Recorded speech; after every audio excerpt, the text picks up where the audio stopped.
اس کے بعد اطہر ملا صاحب نے خطاب کیا. اطہر ملا صاحب کے حوالے سے میں اگلی ویڈیو میں بڑی تفصیل سے بات کرنی ہے کہ ان کی کون سی بات سب سے زیادہ ناگوار گزری ہے اور جس پہ جو ہے نا وہ اس نظام کے تن بدن میں آگ لگی ہوئی ہے. اب جو ہے وہ منصور علی شاہ صاحب نے ایک خط لکھا ہے چیف جسٹس پاکستان جسٹس یحییٰ آفریدی کو, اور اب جسٹس یحییٰ آفریدی اور منصور علی شاہ صاحب کے درمیان معاملات پوائنٹ آف نو ریٹرن پہ پہنچ گئے ہیں, اور جسٹس منصور علی شاہ نے جسٹس یحییٰ آفریدی کو مکمل طور پہ ایکسپوز کر دیا ہے. ایسا انہوں نے ایک لیٹر لکھا ہے جو پوری ایف آئی آر ہے, جو پوری چارج شیٹ ہے, پورا مقدمہ ہے, اور جسٹس یحییٰ آفریدی اس سے نہیں نکل سکتے. یہ پیچھا کرے گا یہ لیٹر جسٹس یحییٰ آفریدی کا. جسٹس یحییٰ آفریدی کے لیے حالات تنگ ہوتے چلے جا رہے ہیں. اب ان کو کھل کے اور بتانا پڑے گا کہ ہاں میں نواز شریف کا بندہ ہوں, ہاں میں شہباز شریف کا بندہ ہوں, ہاں میں اس نظام کا بندہ ہوں, ہاں میری وفاداری اس نظام کے ساتھ ہیں, ہاں میری محبتیں, میری عقیدتیں, میرا سب کچھ, میرا تن من دھن اس نظام کے لیے ہے, ہاں میں ڈیل کر کے آیا ہوں, ہاں میں اس نظام کے ساتھ کھڑا رہوں گا, ہاں ہاں ہاں میں آئین کے ساتھ نہیں ہوں, میں اپنے حلف کے ساتھ نہیں ہوں, میں جن چیزوں پہ معاملات طے کر کے آیا ہوں میں وہی کروں گا, جو میرا اکھاڑ سکتے ہو اکھاڑ لو, جو میرا کر سکتے ہو کر لو, میں شہباز شریف کے ساتھ چلوں گا, میں اس نظام کے ساتھ چلوں گا, میں آئین اور قانون کے ساتھ نہیں چلوں گا, نہیں چلوں گا, نہیں چلوں گا. اب جسٹس منصور علی شاہ صاحب نے جو لیٹر لکھا ہے, لیٹر کیا لکھا ہے ایک بات ذہن میں رکھیں کہ پرسوں ہونے جا رہی ہے سوموار کو 8 سپٹمبر کو فل کورٹ ریفرنس ہوگا اوپن کورٹ میں عدالتی سال کے آغاز کے موقع کے اوپر, کیونکہ چھٹیاں ہیں, چھٹیاں ختم ہوں گی 8 سپٹمبر کو. 8 سپٹمبر کو نئے عدالتی سال کا آغاز ہوگا جس میں جسٹس یحییٰ خان آفریدی اپنی جھوٹی کارکردگی بتائیں گے, ہوائی فائرنگ کریں گے, میں نے یہ کر دیا, میں نے یہ کر دیا, میں نے یہ کر دیا, میں نے وہ کر دیا. وہ سب جھوٹ ہوگا, وہ سب غلط بیانی ہوگی, وہ فنکاری ہوگی, وہ اداکاری ہوگی, شہباز شریف کی طرح ڈرامے ہوں گے. اس سے پہلے جسٹس سید منصور علی شاہ نے خط لکھ کے اتنا پھنسا دیا ہے کہ اب جب وہ سوموار کو سپیچ کریں گے تو آپ میں ہم سب ان چیزوں پہ پرکھیں گے جسٹس یحییٰ آفریدی کو کہ بھائی کیا آپ نے ان سوالوں کے جواب دے جو منصور علی شاہ صاحب نے آپ پہ سوالات اٹھائے ہیں, وہ سوالات کیا ہیں, اور کیوں یہ سوال پیچھا کریں گے جسٹس یحییٰ آفریدی کا. اور یہ بڑا ہی بہت امپورٹنٹ ہے اس خبر کو, یہ میں اس لیے بھی یہ لیٹر آپ کے سامنے پڑھ کے سنانا چاہتا ہوں کیونکہ اس کو میڈیا پہ کوریج رکوا دی گئی ہے, میڈیا کو روک دیا گیا کہ آپ نے اس کی کوریج نہیں کرنی. کیوں؟ کیونکہ اس نظام کے اہم ترین کردار جسٹس یحییٰ آفریدی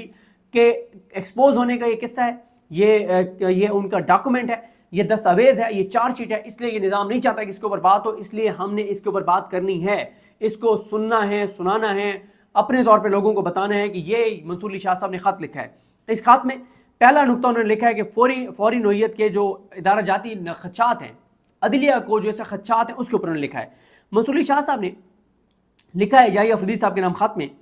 کہ آپ کے بعد اس عدالت کا سینئر ترین جج ہونے کے ناطے میں یہ خط نہ چاہتے ہوئے بھی ایک ناگزیر ادارہ جاتی ذمہ داری پوری کرنے کے لیے لکھ رہا ہوں. وہ کہتے ہیں کہ میں ناگزیر وجوہات ہیں, عدالت کو بچانا ہے, ادارے کو بچانا ہے, اس لیے یہ خط لکھ رہا ہوں. مجھے یہ خط لکھنے پر مجبور کرنے والی بات آپ کا مستقل اور مکمل مسائل کو نظر انداز کرنا ہے, کیونکہ آپ مسائل کو مکمل طور پر نظر انداز کر رہے ہیں, اس لیے میں مجبور ہوں یہ خط لکھنے پر. میرے بار بار کے خطوط اور تحریری رابطے جو میں نے ذیل میں درج مسائل پر آپ کو بھیجے سب کے سب نظر انداز کر دیے گئے. وہ کہتے ہیں کہ آپ نے میرے تمام لیٹرز, میرے تمام خطوط, میری تمام درخواستیں, جو کچھ میں نے آپ کو لکھا ہے آپ نے سب کو نظر انداز کیا, آپ نے کسی چیز کا جواب نہیں دیا. وہ کہتے ہیں کہ نہ ایک بار مجھے کوئی آپ نے تحریری جواب دیا, نہ ہی زبانی طور پہ آپ نے میرے سوالوں کا جواب دیا جو بار بار میں عدلیہ کے ادارے کو بچانے کے لیے آپ کو لکھ رہا تھا, میں آپ کو آپ کا حلف یاد دلانے کے لیے لکھ رہا تھا, لیکن آپ جو ہے وہ مکمل طور پہ مجرمانہ طور پہ خاموشی اختیار کیے ہوئے ہیں. ظاہر ہے کانفیڈنٹ نہیں, نظام آپ کے ساتھ ہے, طاقت آپ کے ساتھ ہے, بندوق آپ کے ساتھ ہے, تو آپ کیوں آئین کے اوپر ہونے والے سوالوں کا جواب دیں گے. منصور علی شاہ صاحب کہتے ہیں کہ چیف جسٹس پاکستان کی طرف سے عدالت کے سینئر ترین جج کے ساتھ اس قسم کی خاموشی محض بدتمیزی نہیں بلکہ اس عدالت کی ہم آہنگی کی روایت کو نقصان پہنچاتی ہے اور اس ادارہ جاتی شائستگی کی خلاف ورزی ہے جس کے بغیر کوئی آئینی عدالت اپنا کام نہیں کر سکتی. وہ کہتے ہیں یہ بدتمیزی اور بدتہذیبی ہے کہ میں لیٹر لکھ رہا ہوں, آئینی سوال اٹھا رہا ہوں, قانونی سوال اٹھا رہا ہوں, آپ کو آپ کا حلف یاد دلا رہا ہوں اور آپ جواب ہی نہیں دے رہے. اس طرح تو معاملہ نہیں چل سکتا. منصور علی شاہ صاحب کہتے ہیں کہ جیسا کہ 8 سپٹمبر 2025 کو نیا عدالتی سال شروع ہو رہا ہے اور آپ نے عدالتی کانفرنس طلب کی ہے, کیونکہ ایک تو اوپن کورٹ میں کانفرنس ہوگی, ایک اندر ججز کی چائے کے اوپر میٹنگ ہوگی, بند کمرے میں میٹنگ ہوگی, وہ فل کورٹ میٹنگ ہوگی, باہر فل کورٹ ریفرنس ہوگا. تو منصور علی شاہ صاحب کہتے ہیں کہ آپ نے عدالتی کانفرنس طلب کیا ہے جس میں آپ کی جانب سے کی جانے والی عدالتی اصلاحات کا جائزہ لیا جائے گا اور نئے عدالتی سال کے لیے ترجیحات طے کی جائیں گی. ہر عدالتی سال کے آغاز پہ جو فل کورٹ میٹنگ ہوتی ہے اس میں پچھلے سال کی کارکردگی کو جانچا جاتا ہے اور اگلے سال کے اہداف کا تعین کیا جاتا ہے کہ اگلے سال ہم نے کیا کرنا ہے. تو منصور شاہ صاحب کہتے ہیں کہ کیونکہ آپ نے اس فل کورٹ میٹنگ میں جو بند کمرے میں ہوگی پچھلے سال کی اپنی کارکردگی کا حساب دینا ہے، جواب دینا ہے اور اگلے سال کی اپنی ترجیحات کے بارے میں اطلاع دینی ہے، تو ضروری ہے کہ آپ کو جو ہے وہ بر وقت میں یاد دلاؤں کہ آپ کو کن چیزوں پہ بات کرنی چاہیے۔ وہ کہتے ہیں کہ یہ بر وقت اور موقع کی مناسبت سے درست بات ہوگی کہ میری جانب سے اس خط میں اٹھائے گئے خدشات کا آپ کی جانب سے اس فورم پر جواب دیا جائے، وہ جو میٹنگ ہے اس میں آپ جواب دیں۔ ان سوالات کا جواب دے کر نہ صرف آپ جو ہے وہ ان سوالوں کا بھی جواب دیں، یہ جو میں آپ کو خط لکھ رہا ہوں آپ ان سوالوں کا بھی جواب دیں جو آج تک آپ نے جواب نہیں دیا، اور بلکہ ججز، بار اور عوام کو بھی یقین دہانی آپ کروائیں کہ ہم خدمت کر رہے ہیں، اور آپ کا اصلاحات کے حوالے سے وین کی جو بنیاد ہے وہ ججز کے درمیان ہم آہنگی، شفافیت اور آئین سے وفاداری کی بنیاد پر ہے، کہ آپ عوام کو، ججوں کو، بار کو، وکیلوں کو اعتماد دیں، یقین دلائیں کہ آپ کی جو کمٹمنٹ ہے وہ حلف کے ساتھ ہے، پاکستان کے ساتھ ہے، پاکستان کے عوام کے ساتھ ہے۔ اس خط کو میری ذاتی شکایت نہ سمجھا جائے بلکہ وقار اور ذمہ دارانہ حیثیت سے لکھا گیا ہے۔ وہ کہتے ہیں میں اپنی کوئی شکایتیں نہیں کر رہا آپ سے، کوئی ذاتی میرا مسئلہ نہیں ہے، مسئلہ آئین کا ہے، پاکستان کا ہے۔ وہ کہتے ہیں کہ میں نے آپ کے بطور چیف جسٹس دور میں 26 اکتوبر 2024 سے آج تک سب سے زیادہ 3956 یعنی تقریباً 4000 کیسز کے میں نے فیصلے کیے ہیں، اور 35 جو ہے وہ میری رپورٹڈ ججمنٹس ہیں، یعنی رپورٹڈ ججمنٹس ہوتی ہیں جس میں کسی آئینی یا قانونی سوال کو حل کیا جائے اور پھر اس ججمنٹ کو نیچے کی تمام عدالتیں فالو کریں، ایک نیا قانونی نقطہ سیٹل کرے کوئی جج، اس کو کہتے ہیں کہ رپورٹڈ ججمنٹ ہے۔ وہ کہتے ہیں میں نے 35 رپورٹڈ ججمنٹس لکھی ہیں، 4000 کیسوں کے تقریباً فیصلے کیے ہیں، اور یہ اعداد و شمار، وہ کہتے ہیں جو میں آپ کو فیکٹس اینڈ فگرز دے رہا ہوں، یہ جو اعداد و شمار آپ کو بتا رہا ہوں، خود کو مبارکباد دینے کے لیے نہیں بلکہ ان حقائق کی تصدیق کی جا سکتی ہے۔ یہ میں اپنے منہ میں میٹھو نہیں وہ کہہ رہے ہیں بن رہا، ان کی آپ تصدیق کر سکتے ہیں۔ اور وہ کہتے ہیں کہ یہ جو میں آپ کو فگر دے رہا ہوں اس سے میری عدالت کے کام کے ساتھ گہری وابستگی ثابت ہوتی ہے کہ میں اپنا کام پورا کر رہا ہوں۔ میرے یہ اعداد و شمار بتانے کا مقصد یہ ہے کہ جو تحفظات میں ظاہر کر رہا ہوں وہ سستی اور غفلت کی بنیاد پر نہیں بلکہ ایک ایسے جج کی جانب سے ہیں جو تواتر اور ایمانداری کے ساتھ اپنے فرائض انجام دیتا ہے۔ یہ ادارہ جاتی تحفظات ہیں جو تجربے اور ذمہ داری کی بنیاد پر ہیں، نہ کہ ذاتی شکایت کی بنیاد پر۔ پہلے تو وہ کہتے ہیں کہ جی پریکٹس اینڈ پروسیجر ایکٹ آیا تھا اور اس کے تحت جو ہے وہ کمیٹیاں بنی، اور ان کمیٹیوں کے ذریعے جو ہے وہ فیصلہ ہوا تھا کہ کیسز کے سماعت کے لیے مقرر کیے جائیں گے۔ اس کا مقصد واضح ہے کہ زیر التوا کیسز کے حوالے سے شفاف مینجمنٹ پلان ترتیب دیا جائے، نہایت ذہانت کے ساتھ کیسز کی درجہ بندی کی جائے اور انہیں مشترکہ مشاورت کے ساتھ بینچز کے سامنے سماعت کے لیے مقرر کیا جائے۔ یہ پریکٹس اینڈ پروسیجر جو کمیٹی تھی اس کا مقصد یہ تھا کہ 3 جج بیٹھ کے فیصلہ کریں کہ کون کون سے بینچ بنانے ہیں، کون کون سے کیسز لگانے ہیں، کون سے کیسز پہلے سننے ہیں، کون سے بعد میں سننے ہیں، کس میں کون سا بینچ ہونا چاہیے، کون سا عوامی مفاد کا ہے، کون سا عوامی مفاد کا نہیں ہے۔ یہ فیصلے کمیٹی میں ہونے تھے۔ آگے وہ کہتے ہیں کہ آپ کی جانب سے چیف جسٹس کا عہدہ سنبھالنے کے بعد پریکٹس اینڈ پروسیجر کمیٹی کا ایک بھی اجلاس طلب نہیں کیا گیا۔ یہ بہت بڑی چارج شیٹ ہے، یعنی 1 سال ہونے والا ہے جسٹس یحییٰ خان کو اور ایک بھی پریکٹس اینڈ پروسیجر کمیٹی کا اجلاس نہیں ہوا، جس کے ممبر کون کون ہیں؟ جسٹس یحییٰ خان، جسٹس حاجی امین، جسٹس منصور علی شاہ۔ آگے منصور علی شاہ صاحب کہتے ہیں کہ بغیر کسی مشاورت کے کاز لسٹیں جاری کی جا رہی ہیں اور بینچ تشکیل دیے جا رہے ہیں، روسٹرز تقسیم کیے جاتے ہیں، اور ججز سے توقع کی جانب سے ججز سے جو ہے وہ ججز سے توقع کی جاتی ہے کہ وہ بغیر کچھ دیکھے آنکھیں بند کر کے اندھا دھند جو ہے وہ دستخط کر دیں گے۔ کیسز تفویض کرنے اور درجہ بندی کے حوالے سے کوئی مشاورت نہیں کی جا رہی۔ بطور کمیٹی کے سینئر رکن مجھے کوئی موقع نہیں ملا کہ میں اس کے کام میں اس کے مینڈیٹ کے مطابق حصہ لے سکوں، کہ اس کام میں اپنے مینڈیٹ کے مطابق حصہ لے سکوں۔ آپ نے مجھے موقع ہی نہیں دیا، آپ کمیٹی کا اجلاس ہی نہیں بلاتے، اور آپ کرتے کیا ہیں؟ آپ اور حاجی امین سائن کرتے ہیں اور میرے پاس بھیج دیتے ہیں کہ سائن کر رہے ہیں تو کر دو، ورنہ 2-1 سے فیصلہ تو ویسے ہی ہو گیا۔ ہم نے 2 فیصلہ کر لیا ہے کہ یہ بینچ ہوں گے، یہ کیس ہوں گے، یہ کاز لسٹ ہوگی اور یہ روسٹر ہوگا۔ فیصلے حاجی امین اور جسٹس یحییٰ خان یہ دونوں کر لیتے ہیں اور پھر یہ منصور علی شاہ صاحب کو بھیج دیتے ہیں۔ منصور علی شاہ صاحب دستخط کریں یا نہ کریں، 2 کے دستخط پہلے موجود ہوتے ہیں، فیصلہ تو 2 جج کر چکے ہوتے ہیں کمیٹی کے، تو ان کے دستخطوں کا کوئی میٹر ہی نہیں کرتا، ان کے خلاف میٹر ہی نہیں کرتا۔ وہ کہتے ہیں کہ جو کچھ آپ جسٹس یحییٰ خان صاحب آپ کر رہے ہیں یہ اس قانون کی براہ راست خلاف ورزی ہے، اور سنجیدہ شکوک و شبہات کو یہ چیز جنم دیتی ہے۔ شک پیدا ہو رہے ہیں سنجیدہ قسم کے، آپ یہ حرکتیں کیوں کر رہے ہیں؟